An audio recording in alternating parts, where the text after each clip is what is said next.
Hi guys, and welcome back to Birmingham Fan TV, the long-awaited return. God, Christ, how long has it been? It's been, I think it's been about 4 or 5 weeks, hasn't it? I think it's been a good couple of weeks. Yeah, it's been as long as waiting for one of Karanka's substitutions. It's been a long time. You couldn't wait to get a dig into this week. It's been a while since you've been able to have a pop with someone, so I'll let you have that one. We apologise, guys, for being away. As you all probably know from if you follow us on social media, we've been moving house, as you can tell by my background. We don't have the office anymore. We don't, the studio, whatever you may call it. I'm actually in the living room. Emily's in the bedroom. So we're in completely separate rooms. It's took us a couple of weeks to get settled. My job has been beyond a joke, obviously, with everyone's job in this climate. Unfortunately, Emily's been very unwell the last 2 or 3 weeks. So as we were going to start up about 2 weeks ago, Emily was taken ill. So we've had a lot of issues behind the scenes.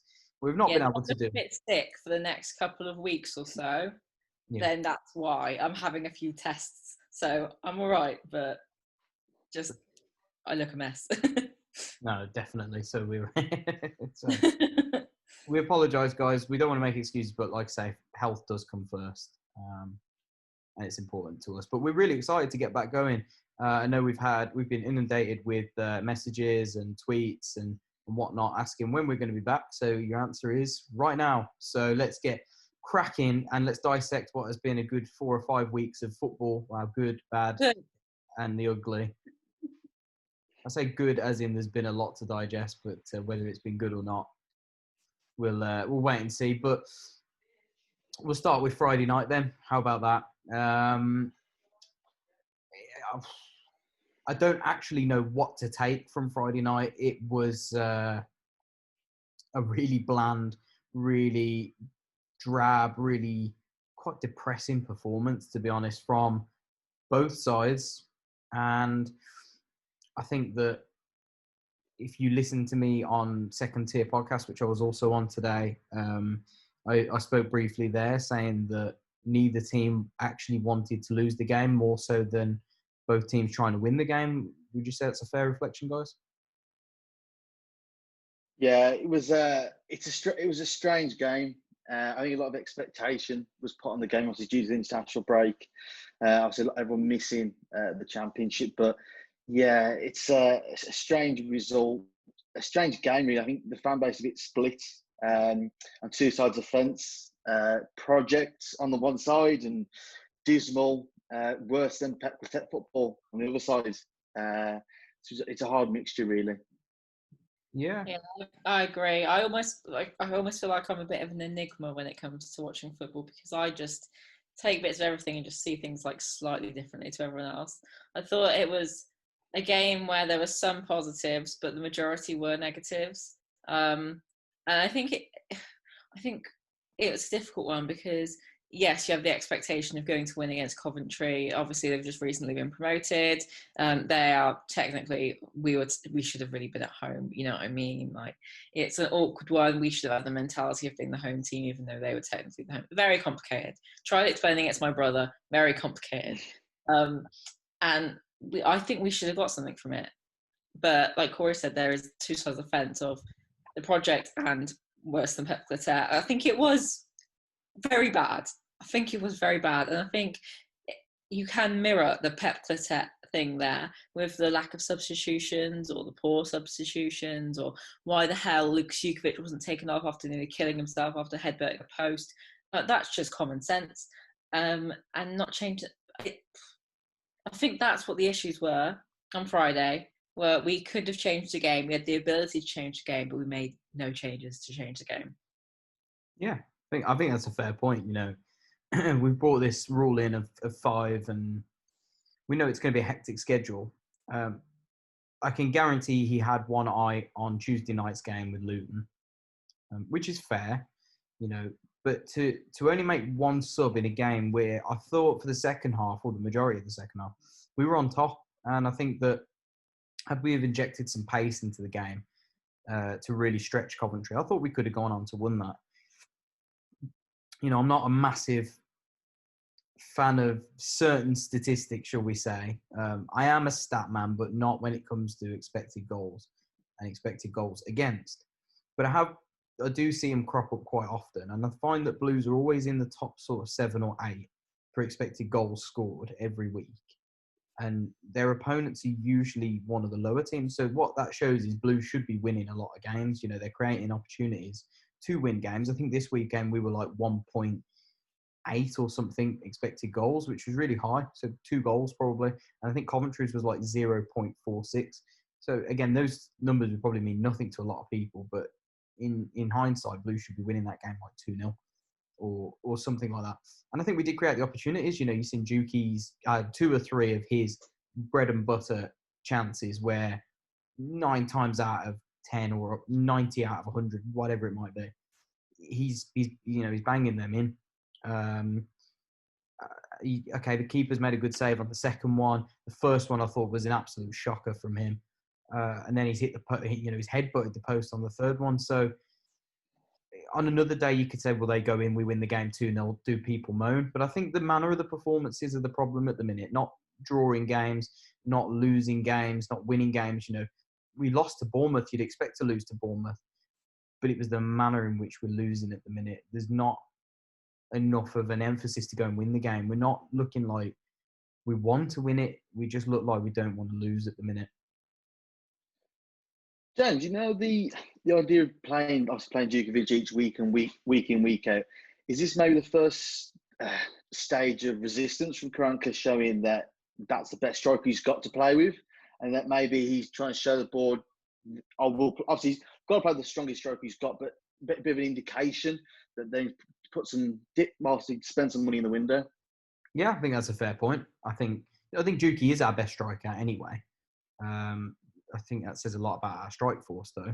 Bless his heart, Juki is a legend for Blues. There's no getting away from that. And he does do everything he can every game. He puts his head on the line, like he did again on Friday night. It's just not going for him right now. But Juki, if he's the best we've got, he's a bit worrying. And I think that I said earlier, again on the other podcast I was on, was Birmingham City's biggest issue has been not replacing Shay Adams 18 months ago. We didn't replace him. You haven't replaced a 23-goal-a-season striker. You're asking for trouble. And Juki thrived that season because he was working with a striker like Shay. And he's not had a striker like Shay since. He worked okay with Hogan. I think he can work with Hogan. But Hogan's so low on form at the minute. And when Karanka's substituting him straight after he scores a goal the other week, what's that supposed to do for his confidence? Some of the decisions at the minute are making not a whole heap of sense, and I do think the manager will succeed. I think he'll come good. I'm not usually wrong about these things, Emily will tell you. I think he's building a solid foundation, and we're still quite hard to beat. I think it was only the Bournemouth game where I've seen us really get taken apart easily. And that was to be expected. Bournemouth, I think, were 2-0 down the other day and beat Reading 4-2. So they can take anyone apart.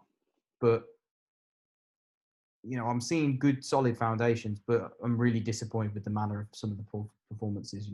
We don't, 12, 13 games in, we should have added to the defensive structure we've got and started to build on our attacking phases, and we're just not doing that at the minute.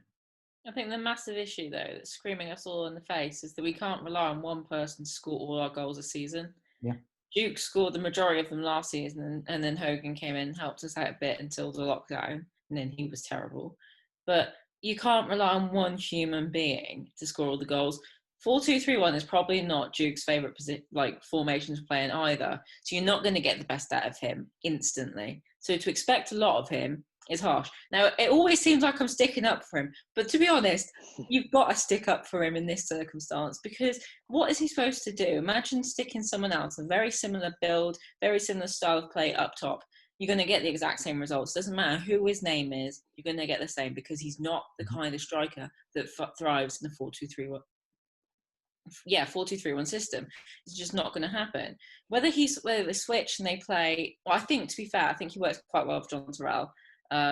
But it's a really difficult one, because until we get, like you say, Corey, I think Karanka is trying to say, look, I can't play anyone else because he's the best that works in that system out of what we've got. And to be honest, that's not saying much, no offence to Duke. I mean, what is he supposed to do? You might as well play Harley Dean up front if you're going to play like that. Because if I'm honest, that's the best you're going to get. You can't get something good out of nothing. So we need to invest in January. That's obvious. And why we haven't in already. I get why we went for Hogan, but he wasn't the answer. And we said at the time, he's not the answer. He's a great addition to have. Technically, we still only got 2 strikers in Hogan and Duke. Leko's technically a right winger.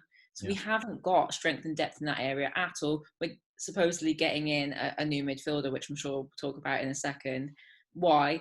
I mean, we've got decent enough midfielders as it is. We've got about 3 million people in our midfield at the moment. You know, it's the size of a small town, but we've got 2 people up front. Yeah. Who is making these decisions?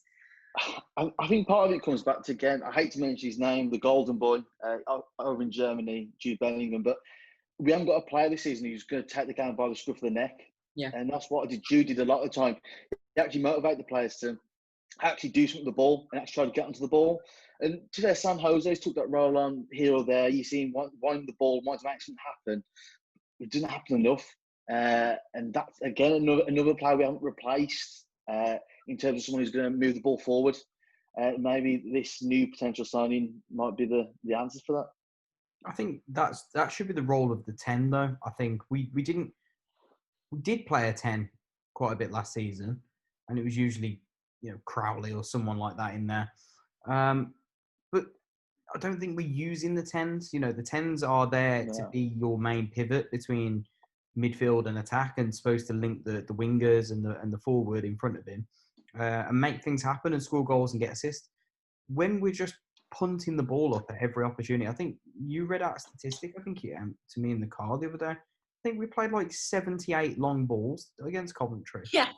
Wow. We played 78, and I think we only successfully passed 30 of them. Yeah, it was 34% accuracy or something with your long Something ball. ridiculous That's like that. awful. Because I was in the car ranting and raving about we need to stop these long balls because they are our downfall at the moment. If we're going to do that, we might as well just play a big and little striker and play 4-4-2. Yeah, but it's a strange one, isn't it, James? Because, like you say, it's not working with the long balls because it's either Sanchez or Bella on the wings, which are too far away from Djukovic. It still doesn't work, does it? No. Something's not clicking in the final third. I do think that the attacking players we've got need so much coaching at the minute. I think they've been so neglected. They don't know how to move the ball properly in the final third. They don't have confidence. They don't want to take it on.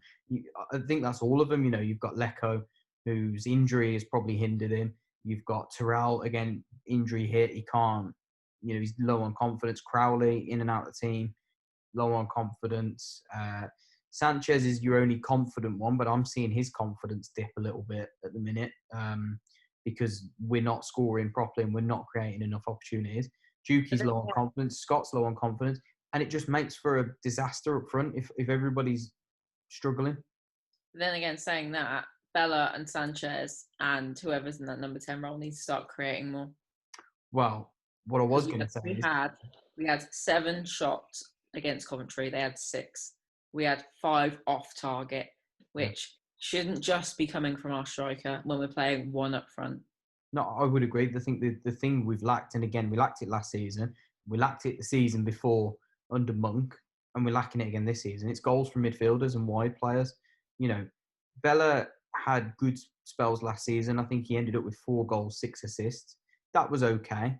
You know, if he had a whole season, he probably could have been on like 8 goals and 12 assists. You can accept that from a wide player. But so far, no goals from Sanchez. 2 goals from Bella, and they've both been from set plays. 1 header from a corner and 1 penalty. No goals from any of our number 10s except 1 from McGree. You know, we've had, across their midfield 3, them attacking 3, from any of our players, I think we've had 3 goals this season. That's not good enough at all. The best midfielder at scoring is Gary Gardner. Every day of the week, Gary Gardner, I'm expect him to score over the rest of the midfielders.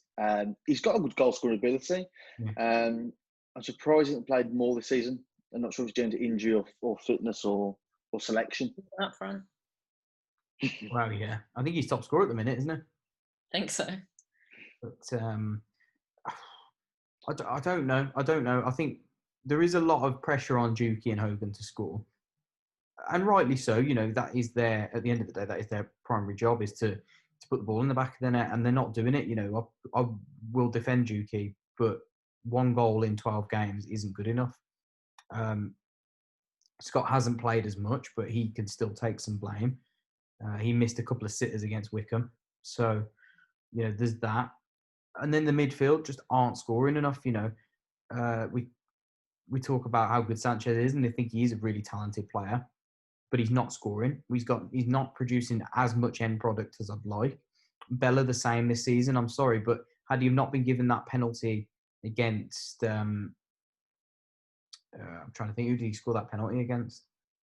Rotherham. It was right at the start of the season. He wouldn't have scored since the first day of the season against Brentford. That's not good enough. Lecco hasn't played enough, I don't think, but he's had opportunities. So, and again, our 10s, all right, Terrell's been out for quite a bit. We're not scoring enough goals. We're not creating enough opportunities, and other people aren't contributing enough. But again, I think that there's a combination of, we just need to work on our attacking phases. We need to be braver, and we need to push 10 yards higher up the pitch. I couldn't get that one out. We're sitting too deep, and it was our problems against. We almost conceded against Preston when we won. That we were sitting too deep. We sat too deep against Wickham. We allowed it to happen. We allowed that. If we'd have pressed higher, we'd have kept the ball higher. We would not have lost that game. In fact, we'd have probably gone on to win 2 or 3-0. Norwich, we sat too deep, and we ended up conceding. It's been our biggest problem. We probably wouldn't have lost half the game. We've lost 4 games. I doubt we'd be on 2 defeats had we been braver and stepped 10, 15 yards higher up the pitch. It's not like the defenders are slow either. Dean, Roberts, Collan, none of them are particularly slow, and Etheridge will come and sweep. So I don't know. He hasn't lost his legs. Well, yeah, exactly. Sweet, yeah. So I don't understand why we are so deep all the time. Do you know what's nice though this season? Is not having to worry about mistakes. I know about mistakes. Not many of the goals I can think of to knowledge have been bad mistakes from the defenders this season, and even Etheridge, which is really nice. A nice thing to think about, really, because the last few seasons, some of the howlers that we've had, it's crazy. Yeah, I think he had a wobble. I think Etheridge had a wobble against Wickham. I think he had a couple of them where he came out to punch and he missed. But I think on the whole, he's been really solid. He's saved us in a couple of games. Preston again, Swansea in his first game. He's kept us in a couple of games. So I think he's been a really good addition. George Friend has been an excellent addition, as to be expected. Adam Clayton, I thought, was doing really well before his injury. Again, tried and trusted in this league. San Jose looks different gravy. Shouldn't be playing at this level. But looks hindered, I think. I think there's a lot of players look hindered by being a bit too shackled, I think, the system. We just look a bit too rigid at times. Sunjic, I think Sunjic probably one that struggled with this. It was quite a bit against Coventry. He's just really told to sit in that hole next to San Jose and then occasionally chase the midfielders. He looks back to basics. It looks like we're stripping him away his quality of passing and doing. But I think again with the defenders, Roberts, if you notice, Roberts won't pass the ball. As soon as Roberts got a ball at his feet, that ball's getting pinged 70 yards or getting kicked out for a throw-in. I think, like I said, I think it's back to basics with all of them. It might be a confidence building exercise for the squad, just to maybe focus on what they can do and then build from there potentially. But I'm a bit confused as to. No, I was going to say why. What I was about to say about the training ground videos. I was going to say exactly the same thing. We watch it in training every week, and I see 2 or 3 videos every week from the Blues account, like looking good, lads, or look at that goal, and it does look good. We're playing 10, 15, 20 pass sequences where we're out from the back, and we've got pressure from our own, from the 11-on-11 games, and they're knocking it around, and they'll not once punt it up. Why do we step out on a field and just all of a sudden want to hoof it 70 yards? I don't get it. Why come Mind games, right? James. It's mind games. Propaganda. That's what it is. It's propaganda. Yeah, we're trying to trick the rest of the EFL that we pass the ball, that we can't pass the ball around. Oh, okay. I've got you. That's what it is. That's what it is. Second half of the season, push for it. Right, yeah. Oh, okay. Yeah. We're trying to sit middle of the pack until the second half. Yeah, that'll come towards the end of the Christmas period. And then we go and win 23 games on the back end of the season. And got you. Get promoted. There we are. I think part of the idea is probably bring Medina back into midfield and then build from there. The Alba back, you know what I mean? Bring the Spanish Caden Jackson in Armada January. God. Throw that one in for you as well. How's that deal coming along, Corey? Yeah, paperwork's just a bit slow. January. Yeah, at the moment. Well, I got howled the other day for mentioning Caden Jackson, and but strangely, it's gone quiet since Duke missed those chances. So we'll wait to see. We'll wait to see what happens. Speaking of incomings, there's a weird one cropped up today, isn't there? Literally today, or it's Sunday afternoon. Alan Halilovic was. Yeah, I think I've absolutely butchered that, but I think it was close. I think it was okay. Yeah. All right. I think if anybody played FIFA or Football Manager in the last 5 or 6 years, you'll know exactly who he is. And to be fair, I actually knew who he was. I've watched a few Croatian national games, and I did watch a few AC Milan game.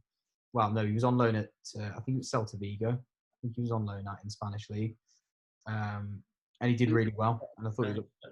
Don't we? I watch really strange, obscure games sometimes.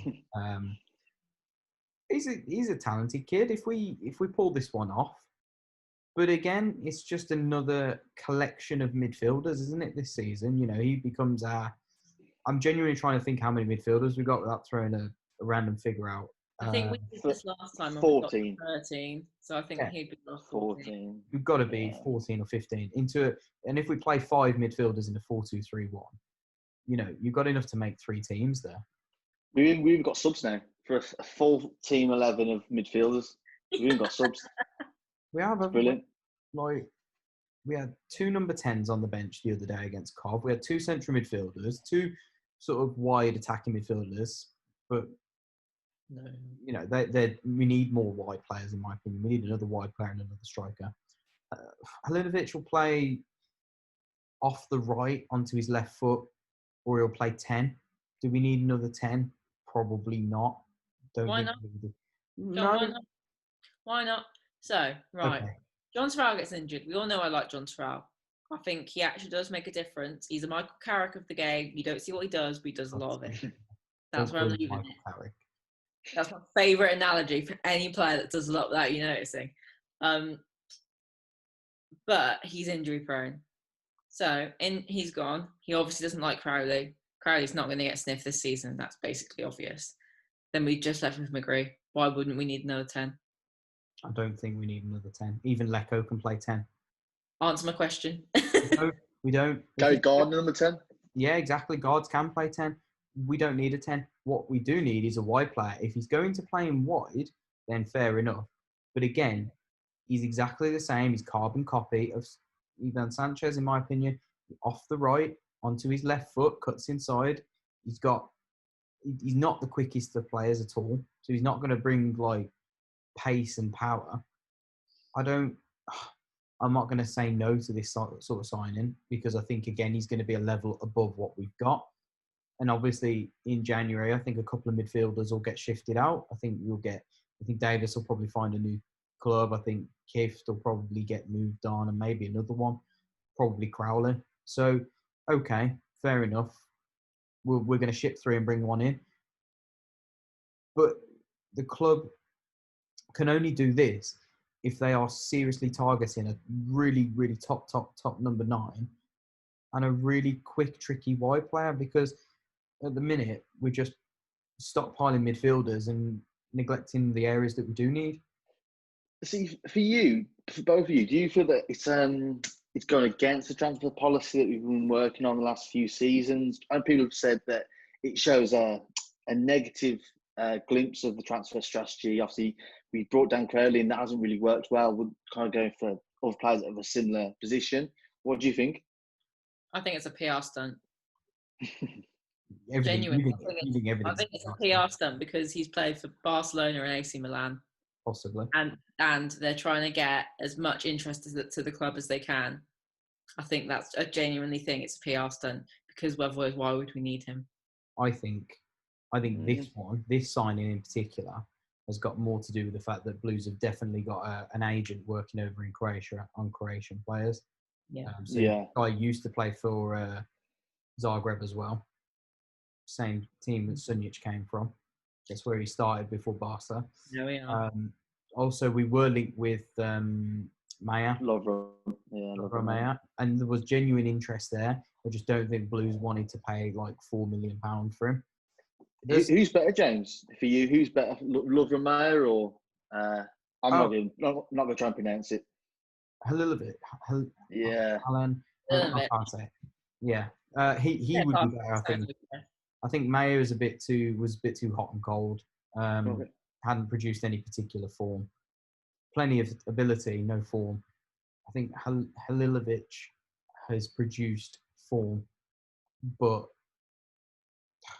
I think consistency is his issue. If he can get a run of games and consistently, then he could find his feet. Again, he's only 24, so he's not a very old player at all. Again, he's still got, he could find his feet and go on to achieve, much better again. So it just depends how much his wages would be on. Again, how much would he be being paid? He's come in and he's played for Hamburg, he's played for AC Milan, he's played for Barca. He's got to have been picking up good pay packets. So yeah. But then again, what are we paying San Jose at Champions League? Side midfield, you know what I mean? Spanish international. No idea. It's a funny one because it's almost like another Kareem Moravti signing, and you can see a few cropping season by season. It's kind of like we take a risk. Moravti was compared to Hazard on YouTube. So do you know what I mean? So this one's a Croatian Messi. So I think, like you say, I think it's a low risk deal. Croatian. I think maybe 1 out of 10 plays off. Maybe they're waiting for one to pay off eventually. I think it's a better transfer strategy, don't we? Really. I think we had it with Bella last year. I think Bella was the pick last year. Yeah. And I think he's paid off. I think you've got San Jose has been picked up, and he's a great pickup for Blues. I don't think Blues particularly fail with the players they pick up. I don't think we've had too many disasters, so to speak. I thought Moravti was actually a good player still. Yeah, likewise. Regardless, I think there's only been a few flops. I think Alvaro Jimenez wasn't particularly much. Villalba was a good player, but clearly had some attitude issues. And his girlfriend was clearly a ball and chain around his ankle when he was playing. But other than that, I don't think in the last couple of years we've had some absolute clangers. We've had some average players and we've had some good players. What about Brock Madsen? Yeah, but this was pre this ownership, and we're not going to talk about Brock Madsen. No, I know, but I know he's opinion on him, so it winds you up. Corey, do you remember him? Do you remember when Blues were? I'm trying to think. Blues were playing. Remember when Blues were doing quite well under Rowett? When we had that season with Dash, the 140. Yes, the Cottrell season. Yes. Cottrell turns a prime Ronaldo. Yes, that's it. Yeah, Cottrell was like banging assists every other any free kick he was on, it was going in. Well, I remember we started the season really well. I think we were in like 7th or 6th or something like that. And then Donaldson got injured for 2 or 3 games, and obviously Blues only had like one striker. They literally only had Clayton Donaldson. And I remember Brock Madsen was our only other striker, and we had to play him for them 2 games against Huddersfield and someone else. And that was that game, right? Remember I've explained before where I we lost 2-0 and I proper stropped out the ground. Yeah. That's why I have nightmares about Brock Madsen, because he was in the line up front all game. I was like, oh jeez. He was just so inactive. He was just terrible, wasn't he? I don't know. He's a professional footballer. I have no clue. You could have stuck a pole up front and he could have done better. Yeah. Where's he right now? Where do you think he is? I don't know. I'm thinking like a security guard in like a museum or something. I'm thinking. I mean, his football career didn't go down well. If He someone's has got a paid team. to play football, then I'm shocked. He has got a team, you know. Do you want to guess which Awesome. country? That might be easier. Awesome. Oh, he's gone back to Denmark. The Yeah. Danish security guards. Went Football to, team. he went to PEC Zwolle, man. What? Was that where he's from originally? Brock Madsen was on our books until 2019. How did I not know this? What? Yeah. That's where financially we've gone fucked. We've got players that have been there for years. How big was his contract? 4 years. It was a 4-year deal. Oh my god! It must have been a 4-year deal. Oh my god! And we paid £500,000 for him. Oh Might my as well have god! given that money to charity. It would have been more it would have been more useful. But think about it. It would have been. I'd have rather done that. But anyway, moving swiftly on because I do not want to talk about Brock Madsen for more time than I have to. We've got 2 games coming up in a week before we get on to the next week's podcast. 2 games now that I think we must be getting 4 points out of a possible 6, in my opinion, from the next 2. If we've picked up 5 points from a possible 9 out the last, including the Cov game, then I think it'll have been an okay week. We've got Luton and we've got Millwall at home next Saturday. I don't think particularly easy games, but if we're talking about progressing, then we do need to be getting something from both of those games, in my opinion. Starting with Luton on Tuesday night. Bit of an enigma, aren't they, Luton? They are hard to judge. They started the season with a rocket up their backside. But so did Reading. Yeah, exactly. And teams are always going to fall off, but they've kind of maintained an okay sort of level. They're still sitting in 10th place. They've drawn their last 2 games. They drew at home to Blackburn on Saturday, and then they drew away to Huddersfield before the international break. So, they're picking up a lot of draws, I think, at the minute. They're similar to Blues. They drew to Forest. They beat Rotherham. They lost to Brentford 3-0. So, the results are a bit indifferent. But I think it's going to be a tough test. But Blues certainly need to be looking to get a point from this game at a minimum. With, the quality I think that we've got and the amount of rotation that we can make with fresh legs. So from what you're saying, is you expecting us to get 3 points against Millwall? Yes. At home to Millwall. Are you mad? No? No. I think it could be 2 draws. I'm going to be really negative. I think again. I agree. I think the problem with Crankin at the moment, because of the losses to Wickham, Bournemouth is expected, and the draw against Coventry, I don't think he can sacrifice a loss. I think any more loss, the people start questioning it more on the board. I think he's probably safer from a managerial point to get another 2 points. And psychologically, he might be thinking, let me try and get the most points, obviously, until January, maybe through drawing, the safest option. Yeah. That being said, okay, we go and draw on Tuesday night to Luton. It's not necessarily a bad result, but it's not going to set the world alight.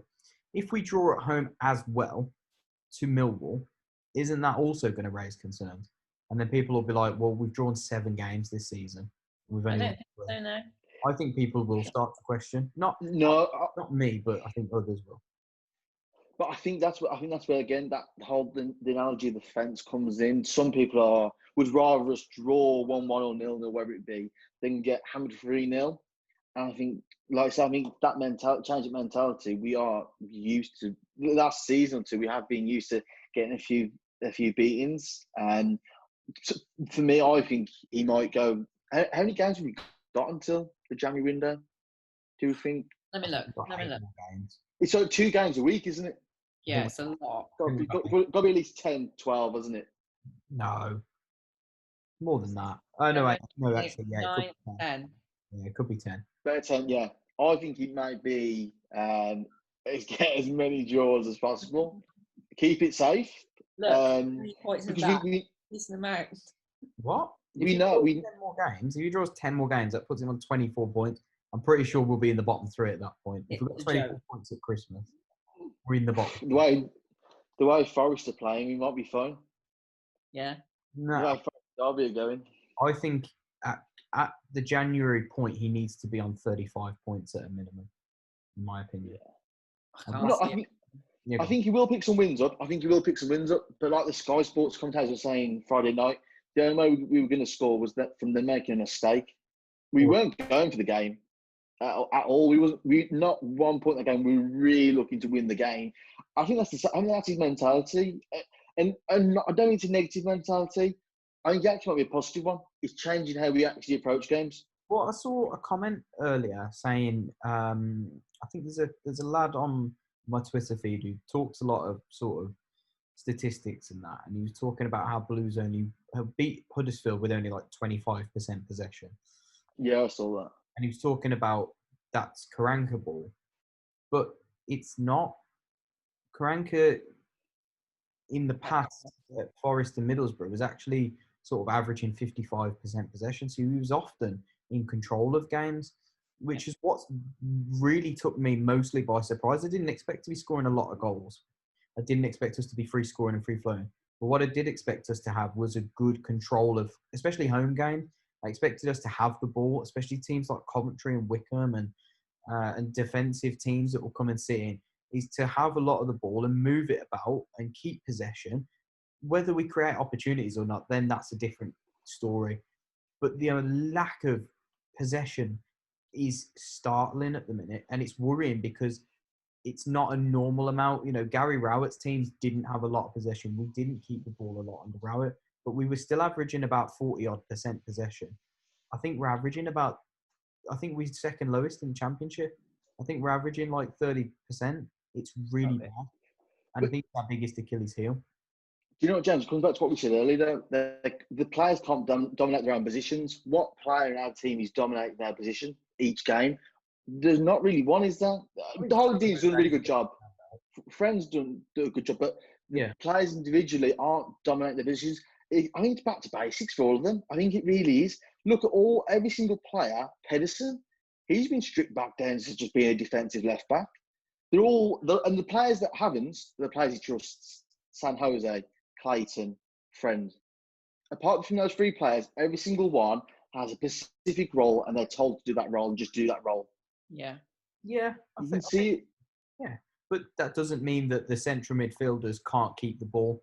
That doesn't mean that the centre backs have got to punt it long every opportunity they get. It doesn't. If they're asking them to do basics, that means don't get fancy. Don't try and play tiki-taka, but also try and look for a pass out. I don't know if he's. I don't know how he's managing. It might be that he's going to that extent. Roberts can't pass a ball 10 yards.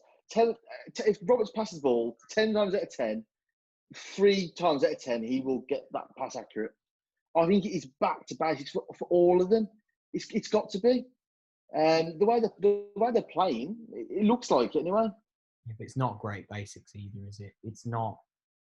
Like, I know. No, I agree. These professional footballers are getting paid thousands a week, but look, the thing for me is, if you look at the way we play, it's very much let's not attack the ball, let's not press, let's just sit in our structure. And I know that's how he plays, but sit in your holes and just do a job.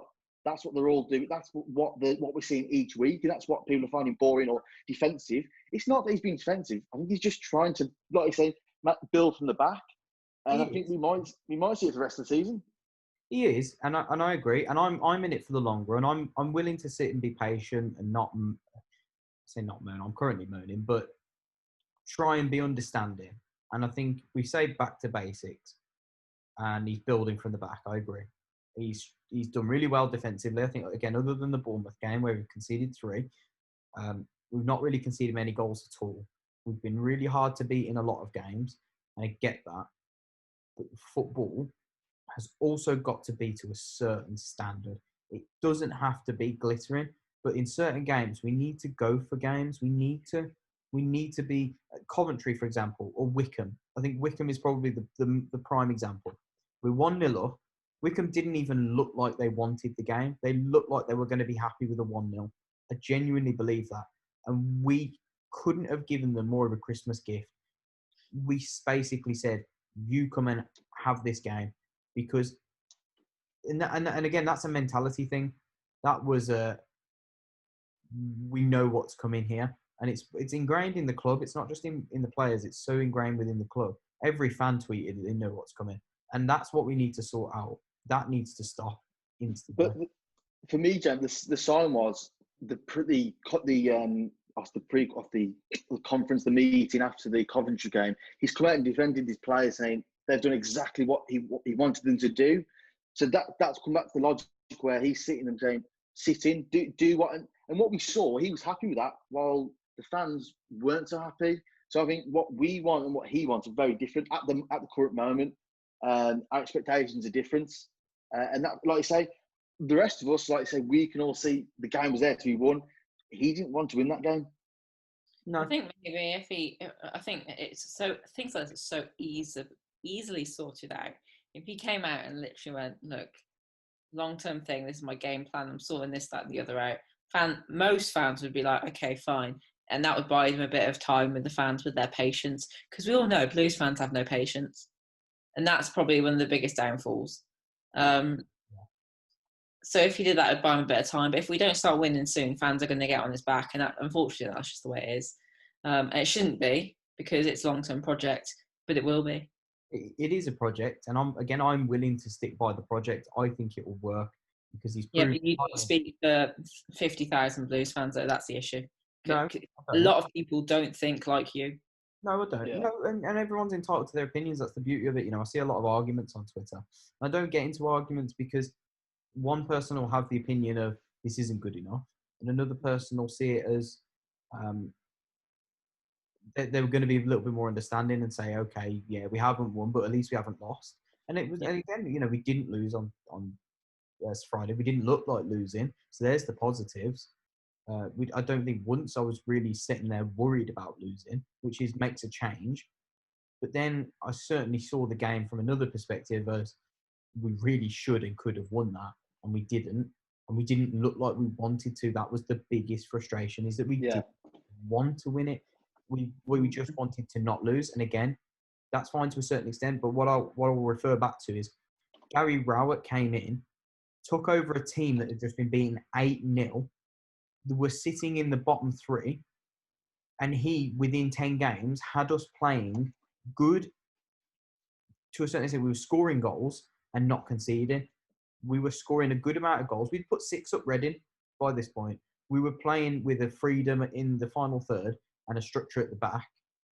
Monk again came in after Cottrell with that absolute horror show of a management and took over. And Monk instantly galvanised us, stopped us conceding, and had us scoring. And we looked okay in the final third.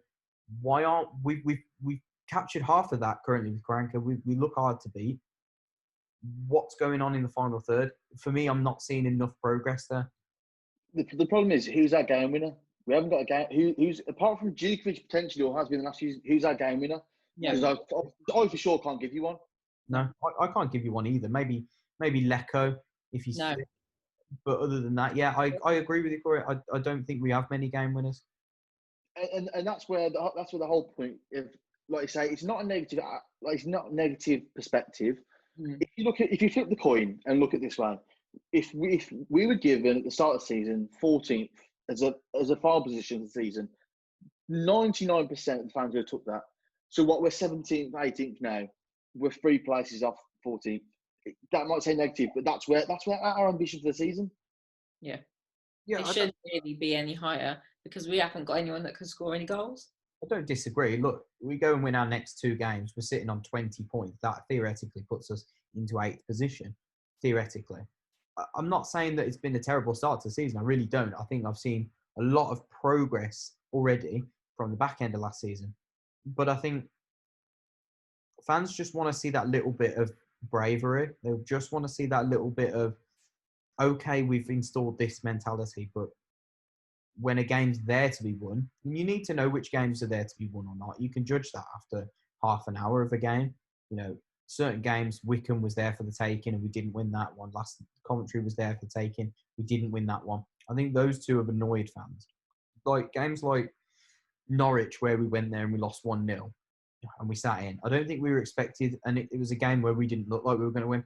So I think fans could take that. Again, the Bournemouth game, Hang fans on. could take that. Didn't he apologise to Daniel Farker after that game for playing the way he did? Yeah, That apparently. really I don't know whether annoyed I me. believe it. I don't know whether I believe it or not. Well, if it is true, why would you apologise to an opposing team's manager for playing the way you play? Why? Again, That doesn't sit right with me at all. you come from a journalist, you've got to take it with a pinch of salt. Yeah, but for the sake of it being true, why? But then also with Karanka, I think the biggest issue, big signing, big expectations. Yeah, he's got expectations. I think the problem is at the moment he's got a bit of a tainted view on him. I don't think he's as defensive as we think he is. The side he's got with him, the side the part of the job he took over with, it was a poor side. Obviously, he's brought his own players, and is it like 11, 12 players maybe we've brought in there? I think so. I think it'd be 12 if he brings in Croatia. Yeah. So I mean. Again, we all knew defensively we were poor last season, especially towards the end of last season. This is how we build a team. So, like I say, for me, we're 3 places off 14th, which is our final target. So, are we on track? Are we off track? Hard to say, but let's quickly preview the 2 games to finish off. You've got Luton on Tuesday night. You're both going for draws. I think I'll go for a draw with this one in the hope that we can get something at home against Millwall on Saturday. But I do think again this is a game that most would look at and think we have the quality to certainly do Luton some damage. You know, with the defensive structure that we've got, why can we not go and get something from this game? Because we got a striker. Well, again, like I say, a draw is what I would hope for. It's a strange one. What formation do we go? Has it been 3 different formations now? Last 3 games? Yeah. Like I say, he doesn't know his best formation. And to be honest, I don't know our best formation. I'm not sure anyone knows. I think there's players missing certain holes, and it's kind of just like what can we scrape together for a Saturday afternoon? What's the best I've got at the moment?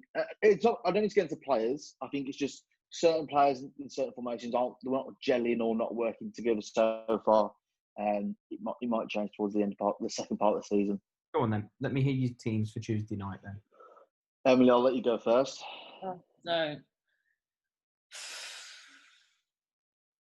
Where's Pedersen at? I want to know. Do you want me to start? I'll start with this one. No, I'll start. I just want to know Pedersen's at. He was on the bench on Friday night. So he's not injured, right? No, he was. He had picked up a knock, but I think he's okay. So Etheridge, I want Pedersen, I want Friend, I want Dean, I want Colin. Okay. Because I don't feel like Roberts is. 4 at the back. I think Dean and Friend look better than Dean and Roberts. I think Roberts gets a lot of hard slack. I love Roberts. You know I love Roberts, but I personally think this season Dean's looked better with Friend. Possibly. It's a good shout. Roberts is brilliant with his head. Yeah. But a football's a game played with your feet. Yeah. That's the only issue. I don't think he's that bad with his feet. I don't think he's fantastic with distribution. He's not as good as like Clark Salter, for example, when he's back in, but he's not fully fit yet, is he? He's our worst ball playing centre back. Yeah. I think Dean's our worst ball playing centre back. Oh no. Yeah, no, I do. I think he's really. I don't think he's got as much accuracy with his passes as Roberts. I don't. No, but they're not always long balls, though. Yeah. I just think in general. That is where he's better. So my midfield, I'm gonna have to go with Sunjic and San Jose. I want to put Gardner in, but I don't really know where I'd put him. Maybe over Sunjic. Then I'd have the same forward lot as last week with McGree starting. Then I had Sanchez, Bella, and I'd have Hogan because Duke is exhausted and probably concussed. Yeah. Corey? For me, it's got to be average in goal. I'm going to go with Pedersen at left back. Clark Salter, centre back. I think he's fit now and ready to go. So yeah, I know that they announced his shirt number the other day, and he's been training. So I'm going to say Clark Salter. I'm going to take a risky one. Clark Salter, Dean, Colin, and then I'm going to go with Gardner. I think Gardner's this is a game for Gardner. I think Luton away. Gardner and San Jose played really good QPR away. They seem to have a bit of a good understanding of each other. So I think Gardner and San Jose. And then I'm going to go Lecco on the left. I think it's give him a start. And then it's got to be McGree in the number 10. He's played really well, actually. Been really impressed with him. And then Bella on the right. Give Sanchez another break. And then Hogan up front for me. Strange formation. Strange selection. Good. I think it's a good one. I think he'll go 5 at the back for this one. I do. Oh, Leeds away. Yeah, I think he'll switch it to 5 at the back again. Don't say that. No. And then I think he'll go 4 for the home game. But I think he'll go Etheridge. He'll go Colin right wing back. I think he'll go Pedersen left wing back. His back 3 will be Roberts, Dean, and Friend. His midfield 2 will be Gardner and Sunjic. And then I think you'll go Lecco, Bella, Hogan up front. And he'll play that 3 as an attacking 3. I think he'll give San Jose a breather, play him on Saturday. I think Juki needs a rest. Never mind, should be ready. He might collapse next time. Like, I thought, he smashed his head off the post. That's got to be it. It's his game over. Like, he's got to come off. You know, he's blowing anyway. He was tired. That's just compounded it. He stays on the pitch. I thought, what? Like, so I think he needs a rest. I'd play him against Millwall on Saturday. Or would I play him against Millwall on Saturday? I don't want to watch Duke get absolutely bullied by Cooper and that at the back for Millwall. Yeah. I would if we played 4-4-2. Yeah, I wouldn't mind seeing 2 of them up front against Millwall just to put them under some pressure. But yeah, I think he'll revert to the 5 at the back for this one. And then on Saturday against Millwall, I think he'll go back to a 4. Because I know Millwall play a 5 at the back, I think, at the minute. So I think he'll try and counteract that with a 4, maybe a 4-4-2 or 4-2-3-1. But it's going to be an interesting week. We've got some score predictions. No, go on, be brave. I'm going with 2-1, 1-0. Well, 1-1 draws for me. Negative. 1-1. I'll go with 1-1 for Millwall and 0-0 for Luton. You see, I'm going to go a bit different. I'm going to go 1-1 away at Luton on Tuesday. And then I think we'll beat Millwall 1-0. What do you guys think about the formation changes? Like, a lot of people say that a lot of the best teams need to have same formation, same team, week in, week out. Are you bothered about the change of formation, or? I think you need to. I'm only bothered because of the way that when Karanka came in, he had his set formation. He'd been previously successful with that set formation, and he brought most players in for that set formation. And he didn't play that set formation. What? So for me, it does bother me because the whole part of his plan was that formation, and he hasn't done it. Yeah.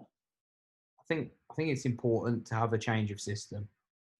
How frequently you change it, that's to be decided. But I think a team that only has one formation and only ever sticks to that one formation gets figured out eventually, and it always hinders them. We saw it under Monk. He struggled when he didn't have a 4-4-2 really badly. Rowett was always the same. When he was asked to change from a 4-2-3-1, God, he really struggled. So I think it's really good that he's showing a bit of tactical flexibility. And I think the 5 at the back works better away from home. I don't think we should be playing it at home. I'd like to see us stick to a 4 at the back for home games. Because we don't have the athletic fullbacks like Norwich, for example. If they play a 5 at the back, they've got like Aarons and Quintilla, I think it is, the Spanish. Yeah. we're basically wingers. So we don't have those. Colin, I guess you could say, can play like that.